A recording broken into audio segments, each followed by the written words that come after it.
So we are so pleased to have with us today Senator Sharon Hewitt. Senator Hewitt, welcome to the Ross Report. Hi, Carol. How are you? Doing great. How about you?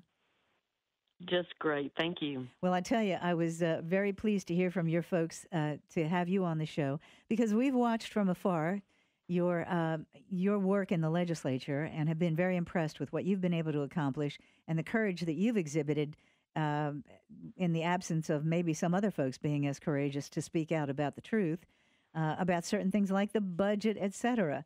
But before we get into that and your recent appointment, this great honor that you have received, the folks here in Acadiana might not know who Sharon Hewitt is. So I think we should let them know who you are and what your philosophy in government is. Well, thank you, Carol. I love the people in Acadiana, and I spend a lot of time in that area. My professional background is oil and gas. So I'm a mechanical engineer from LSU and went to work for a major oil company, started out on a drilling rig and then was managing major deep water assets with billions of dollars in value and hundreds of employees.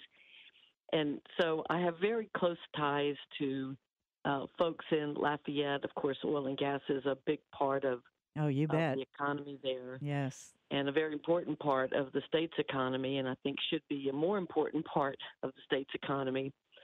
And then, of course, I had time as a stay-home mom and did all the things that moms do to make their school system better and their community better, and then decided 3 years ago to run for office in the state Senate because I felt so strongly that our state was moving in the wrong direction and that if good people didn't run, that we weren't going to be able to get the state back on the right track.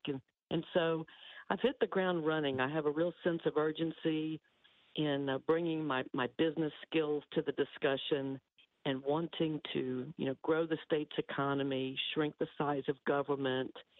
I believe in incentivizing the job creators and moving our state forward in a much more free market type environment. Yeah, and reading your legislative record, I think that bears out exactly what you say. And in contrast to some people who say that on the campaign trail, you actually had done some things to reinforce what you said on the campaign trail. You won decisively your first race. I mean, you got almost 59% of the vote in your first campaign. So I think that shows that your longtime community service. I've been reading over your background, and your community service has been amazing.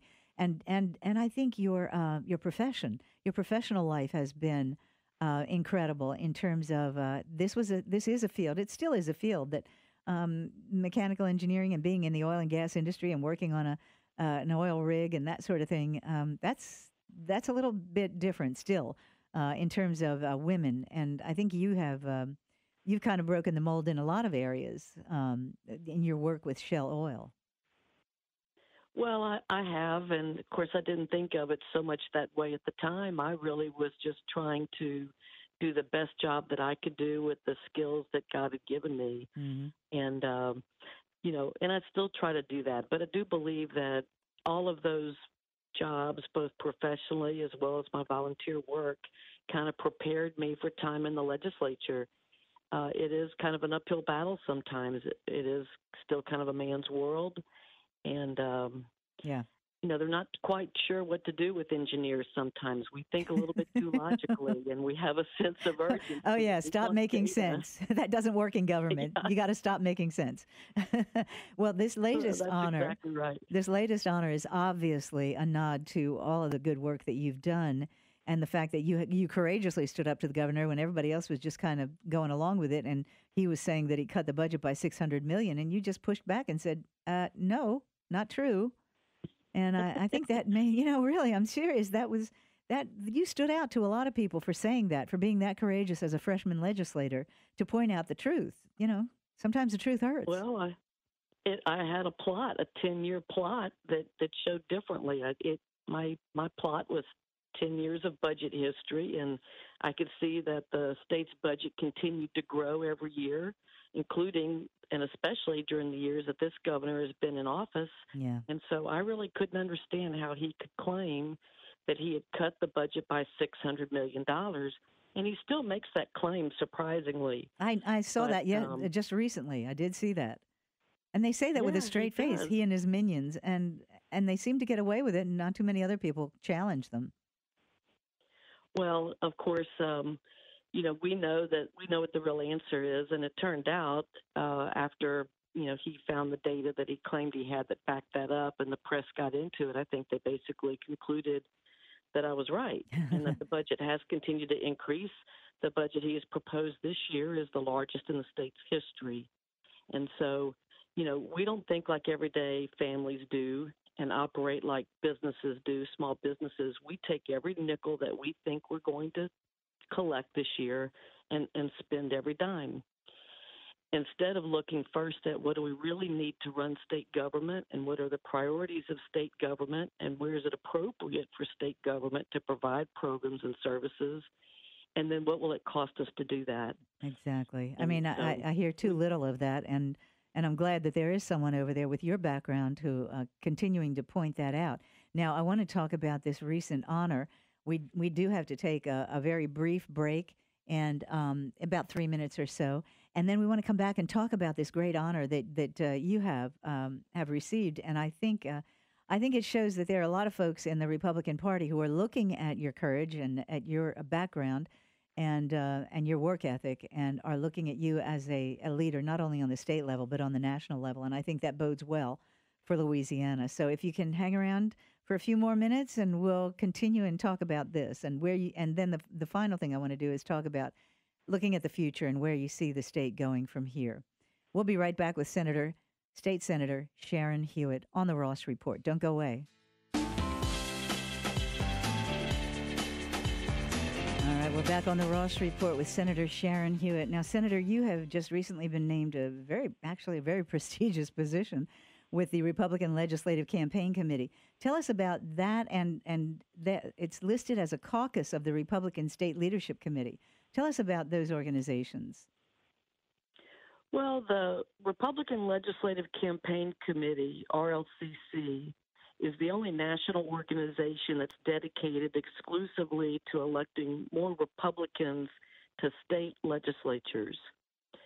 And they are part of the Republican State Leadership Committee that you referenced, RSLC, which is kind of like the mother group. Uh-huh.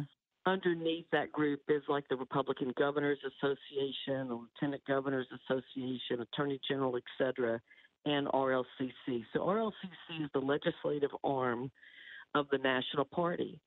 And so what that does is I was recently named, well, first of all, I was selected to represent Louisiana.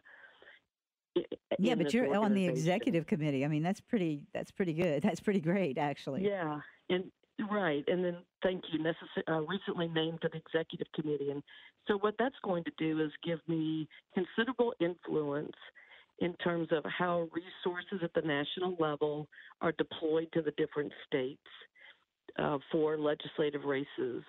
That's especially important this year for the state of Louisiana because we are one of 3 states that have elections this year, Louisiana, Mississippi, and Virginia. Most states, as you know, had their elections this past fall with the midterm congressional elections. There were also many, many statewide elections and legislative races at that time. So we get a lot of attention this year in Louisiana. And the fact, of course, that we have every legislative race will be on the ballot. Right. The governor's race and all the statewide will be on the same ballot this fall makes it a very, very important election. Truly. And now you have there's a big project going on right now, actually. That's something that you've already taken part in, and I imagine it's going to be an ongoing project, the Future Majority Project and Right Women Right Now. Those are initiatives. Tell us about those two. Yeah, the Right Women Right Now project is a national program, again, that's looking to recruit and train well-qualified women. And similarly, the Future Majority Project is looking at minorities. Mm-hmm. And we know that both groups are very underrepresented in elected office. That's certainly the case in Louisiana. And so I'm working with colleagues all around the country and looking at best practices and programs that we can implement here in Louisiana that will help us get better representation in state government and local government so that we do a better job of representing the demographics of our population. Hmm. How are you doing that though? How are you recruiting, let's say, members of the minority community who may not have a realistic view of what the Republican Party is and and the programs and priorities of the Republican Party?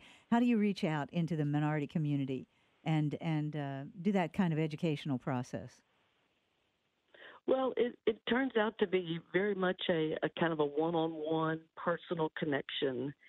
What we have learned through a lot of research is that quite often women and minorities don't see themselves as public servants, and they don't always really think of themselves as being qualified.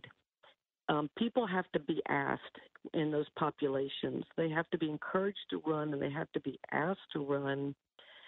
And so it is truly kind of a one-on-one outreach. And so we look at and we think about people in our community that we know that are self-starters, that are goal-oriented, that certainly share our conservative values. And so in many cases, you're looking at realtors, or you're looking at, Mm-hmm. other types of folks, certainly locally elected officials, but others that have shown an interest in civic and community work, make great candidates. And then you just have to find people where it's the right time in their lives for them to enter public service. Right. There are lots of Exactly. things in your family to juggle when you're a part-time legislator. Yeah. Yeah. Exactly. And you know that because you have children and you understand, that juggling that has to go on to balance work Hmm. and family. Exactly. Now, the thing that impressed me most about this was that the RSLC, that's the largest caucus of Republican state leaders in the country, and it's the only one. Your mission is to elect Republicans to multiple down ballot state level offices, and you've really worked well at that. I think since 2002, it's been very effective. And the thing that got me was that the statement by the head of the organization who said, who compared you to United States Senator Joni Ernst, Alabama Governor Kay Ivey, Iowa Governor Kim Reynolds. They put you in that category that you have proven yourself to be a national and statewide leader of tomorrow. So um, I'm sure that they're looking for big things from you for the future. Well, that was a very humbling statement, and certainly one that I didn't expect. I admire those ladies. I do not know them personally at this point, but I'm going to have to step up my game. I think to Oh, I think continue to be considered in their category. I think you're going to know them a lot better real soon. I think with this new position as on the executive committee of the Republican Legislative Campaign Committee. Now we want to do one more segment, if you have the time, and we want to get your assessment of the fiscal state of the state right now, and what you see coming up in the legislative session going forward. If you have one more little segment that you can spend with us, Senator. I'd be happy to. All right, delighted. We'll be right back with Senator Sharon Hewitt. Just a few minutes of commercials here, and we'll be right back on the Ross Report. Don't go. Welcome back to the Ross Report. We're so pleased to have on the line with us State Senator Sharon Hewitt, recently named to the Executive Committee of the Republican Legislative Campaign Committee. And of course, we're really honored to have her on and hope that we can educate the folks in Acadiana more about the state senator and her philosophy of government. Now, State Senator, you have got a big job ahead of you. The state is, contrary to what the governor says, and all the taxes that he's raised, the state still has some very serious challenges ahead of us. What do you see as going forward with the next legislative session? What are some of the big battles that are coming up? Well, as you point out, the opportunities to improve our state are endless. And it's what keeps me going every day in trying to figure out what are the biggest opportunities and how can we make the biggest impact as quickly as possible. It's interesting. The governor has said his top 3 priorities for this session are teacher pay raises, minimum wage, and equal pay. And I'm not sure that I agree that those are the 3 biggest issues facing the state of Louisiana. I would say it's probably more spending and tax reform, tort reform, and health care reform. And Mm. those are the three biggest challenges facing our state. We know that the economy in Louisiana is not what it should be, and that states all around us are benefiting from the federal tax reform work that was done. And although we're seeing a little blip, it's not at the rate that it should be and the rate that all of the states around us are experiencing in terms of economic growth. Our tax structure is very complicated, and what businesses want is a simpler and more predictable tax structure so that they can understand what their future expenses are going to be. And so instead, what we have in Louisiana is a very complex tax structure, and then lots of incentives and exceptions and what have you that make it even more complicated, where we're kind of picking winners and losers. And so we need to there have been many studies done. I think we know what needs to be done. We just have to have the courage to do it. You bet. And a leader to Something do it. We have too much power concentrated in the governor's office in Baton Rouge. Until we devolve that power out of the governor's office, I don't think we're going to see real substantive change. Well, I think that's right. All roads definitely lead to the Capitol, and we need to do a better job of pushing more responsibility and authority to the locals and keeping things at the state level that only the state could do or would be in a better position to do. Well, and One I of the thought things you we've did. done- Oh, go ahead. I'm sorry. Go ahead. No, you go ahead. Well, I'm just the thing that got me was when in this guest column that you did, you're talking about how much more we pay for our government in Louisiana than neighboring states. But it obviously we're not getting more in return because we remain on the bottom, including on teacher pays. Teachers in education. I admire teachers. I think they deserve all the money we can give them. That's true. But we've seen that just raising pay and giving more money, throwing more money at education has not produced the desired result that we would expect in return, has it? Not necessarily. Well, no, that's exactly right. And so what we need to do, and what I have been, pushing the administration to do, is to benchmark with other states. And Geno Inc. has done some of that work. They've done a study for the last 2 years, and they've demonstrated that in Louisiana we're spending on average about $200 a person more than the other states in the South to deliver the same or kind of less services. or less Or services. lesser quality. Lesser, You're exactly right. Yeah.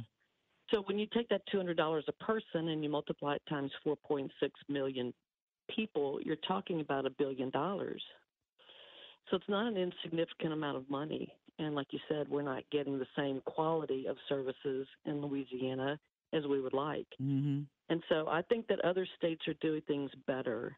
And I don't accept the premise by the administration that we're doing everything perfectly and the only answer is to raise taxes. I see so much waste in state government. I sit on the Senate Finance Committee and I can see up close the waste in government. And I believe there's tremendous opportunities still to cut expenses and to do a better job with the money we've already been given. Let me ask you this. What could possibly be any logical rationale for keeping 2,000 unfilled positions that sit empty every year, as you pointed out in your op-ed piece, but we have fully funded them for years on end? What could possibly be a logical rationale for doing that?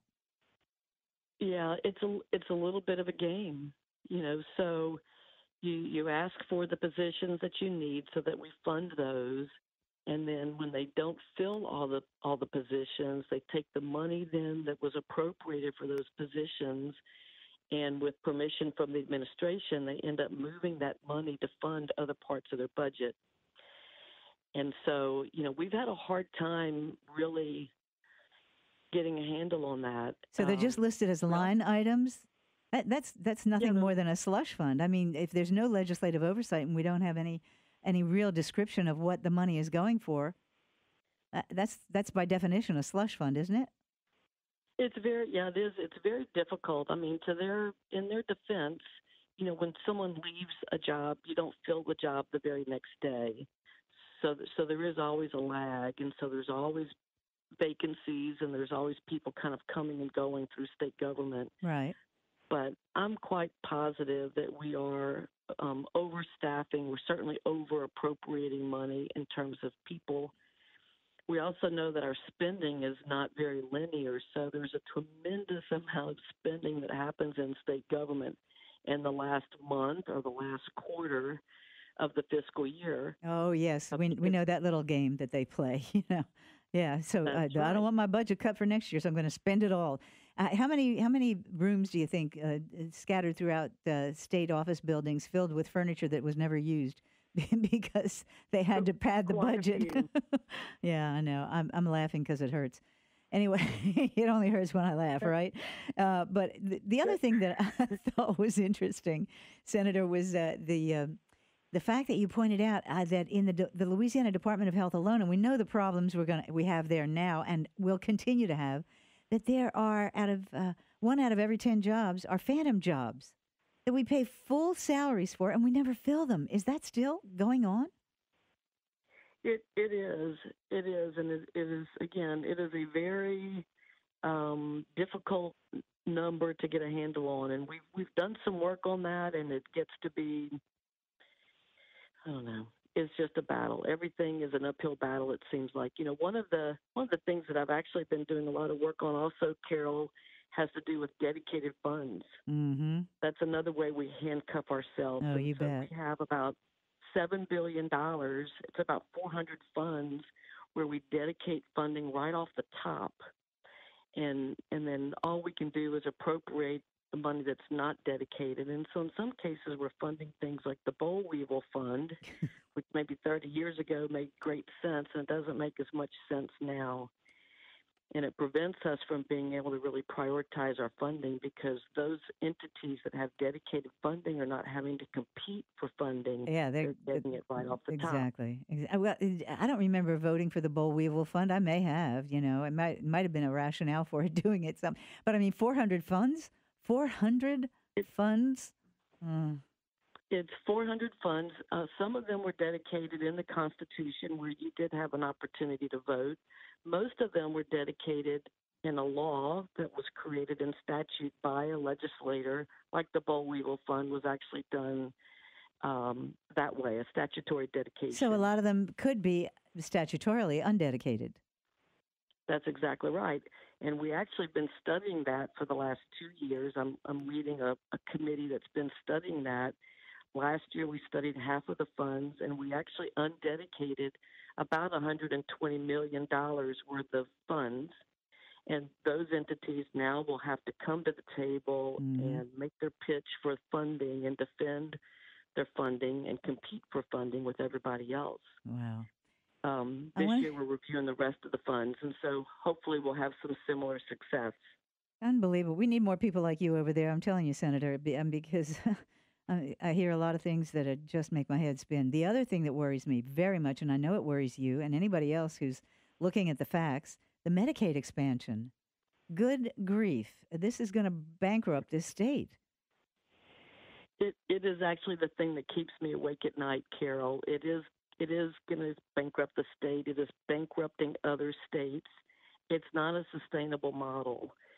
And, we've been spending a lot of time trying to get into Medicaid eligibility issues. We know, believe Yeah. it or not, in Louisiana, people self-report their income, and if they meet the income cutoff, then they're eligible for Medicaid. And until recently, we've not had a process in place where we can actually verify their income information. And this would have gone on and on So, if some people like the legislative auditor and some of you in the legislature had not pushed back on this because they didn't even want to give the information to the legislative auditor. well, and there's still a tremendous amount of resistance on that between the Department of Revenue and the auditor and the Department of Health not making income tax data accessible and not testing it often enough. You can't just test it once a year to see if people are eligible based on income because you could not have a job today and then next week you have a job and you're no longer eligible. But under our system, they would still be on Medicaid for another year until their annual review came back up. And Wow. so we have been working hard to try to get that done on a more regular basis and to have more data and use a little more technology so that the people that deserve to be in it and need the help can still be provided with some Absolutely. services. Because the way it's going Those now, if that, it goes bankrupt, it's not going to help anybody. The people who really need the service and the fraudsters who are defrauding the service by claiming that they're eligible for Medicaid and they're not. They're not. that's right. Okay, the No, other thing I those did. folks that Go ahead. I'm sorry. I was just going to say those folks that can work need to be working, and those folks that need our help with Medicaid ought to have it. Yes, indeed. And ought to have it on a sustainable basis. And I don't see that right now. The final thing I wanted to talk to you about was tort reform because people are very worried about the situation with the lawsuit happy environment that we have in the state of Louisiana and how it's affecting us so desperately. We see it over here. I mean, the anecdotal story that I heard from a gentleman that I know very, very well, and he's heading up a new group that is working. They're going to be working on tort reform, I believe, in the legislature in the upcoming session. And he said something about there was a gentleman who was being recruited to bring his company here, and he took a ride down Highway 90 and saw billboard after billboard after billboard for trial attorneys trolling for victims. And he said, "Oh, I don't think this is the kind of atmosphere I want to be in." And I don't know if this is true or not, Hmm. but I've heard too many stories like this for at least one or two of them not to be true. And how is that really crippling the state's the ability to get new jobs here? So I want to talk to you about tort reform. Do you see any substantive change to our lawsuit crazy system? Well, it's interesting that you bring up the billboards in particular because I will have a bill this session to try to address that issue with billboards. You can't regulate content on No, billboards because no. that's a First Amendment type issue, but you can certainly tighten up the rules that govern where you can put billboards and how many billboards you can have and some of those kinds of things Yeah, but that Senator, that really just treats the symptom. We're not getting to the real underlying problem, which is our the certain things in our system that make us very, very, uh, very unattractive to business and very attractive to frivolous lawsuits. I mean, things like loser pays. We should have that. What about the threshold for a jury trial? We should have that. What about whether in terms of automobile insurance, shouldn't the previous record, the driving record of the person who is filing the lawsuit or involved in the accident, shouldn't that be known? Were they wearing a seatbelt? These are the sorts of things that really, really worry me. And the judge shopping that goes on, because who contributes to judges? yeah, Lawyers. The average right. person doesn't get involved in a judicial campaign, not really. And so, too much, the system is gamed against business and the individual. Well, you're exactly right, and it is a reputation that our state has. It is a deterrent to business, no doubt about it. It does increase our insurance rates as a result, and it is one of the single biggest challenges that we have, I think, in the state. Many of those things that you've talked about um, will be proposed in terms of legislation this year. Um, I think the ability for us to successfully get any meaningful bills passed Hmm. and the makeup of the current legislature is going to be difficult Yeah. because, quite honestly, we have a lot of trial lawyer members who would not favorably support many of those things that you just brought up. Yeah, and where and the But Senate president gets to decide where the bills go, and if they go to Judiciary B, which is in control of the lawyers, the same guys that kill the reforms before they can be even voted out of committee. It's right, well, and that's what happened to my seatbelt gag bill last year. My seatbelt. Do you know that in the state of Louisiana, Carol, that if you're in an accident and you're not wearing your seatbelt, that right now the jury cannot be told that you were not wearing your Yeah, I seatbelt. just found that out recently, and I was pretty appalled. Pretty appalled. So, so that causes, higher jury awards, most likely, probably more severe injuries. You bet. And, you might have been contributing to that because you chose not to wear your seatbelt. So my bill would have said that the judge can tell the jury that you were not wearing your seatbelt. So the jury has all of the information. Right. And we believe that would have definitely been a good common sense bill that would have made a difference. It probably would have reduced car insurance rates, which are the second highest in the country. That's right. But those kinds of things we're going to be able to address better when we get more conservative. Oh, your lips to God's ears. People elected. I hope you're right. And I tell you, Senator, we appreciate the work that you've done because I know how frustrating it can be being married to someone who was in the legislature many years ago and did work on tort reform for many years. And it was a battle. It was a battle even back then. And so I know how important it is. And I want to congratulate you on your being chosen for the executive committee of the Republican Legislative Campaign Committee. We really appreciate the work you do in the legislature. Keep it up. Keep us posted. And how can people get in touch with you? And also, would you recommend they contact their legislators when they hear about these bills coming up? I think people to underestimate how important personal contact with their legislator really is. They may sit back and complain, but then they don't contact them. And there are so many ways now to contact your legislator and let them know how you feel. Well, that's right. I think it is important. It does certainly matter to me. And people email my office all the time during the legislative session. And if they email about a specific bill, it will actually get linked to that bill so that when I'm reviewing and preparing to vote on the bill, I will see all of the email correspondence that came in on that. And so that's important. For people that want to follow the work that I'm doing, they can go to my website, SharonHewitt.com. One of the things that I do that's very popular is I do a video every week during the legislative session, and I tell people kind of what's happening behind the scenes, which might be different in most cases than what you're reading about in the newspaper. Oh, no kidding. So, you think? Of course, yeah. So we have a very active social media. I do a lot of videos. We have an email newsletter and things like that. If folks are interested in kind of following the work in the legislature from my perspective, I'd love to have their input. And it's really easy to contact their own senator or legislator. It's is it legis.state.la.us? Something like that? No, it would be the representative or the senator's last name and then their first initial at legis.la.gov. Yeah, okay. .gov. Okay. legis.la.gov. Got it. .gov. All right. Thank you. Senator Sharon Hewitt, thanks so much for being with us today, My giving pleasure. us some great information, and congratulations again on this great honor that you've received and very, very richly deserved. Thank you again, Senator. Take care. Keep us posted. Carol, I enjoyed it. Call anytime during the session. Give us an update on any of the things that you're doing. We'd love to hear from you. Sounds great. All Thank right. you. Take care. Bye-bye. All right. We'll be right back on the Ross Report.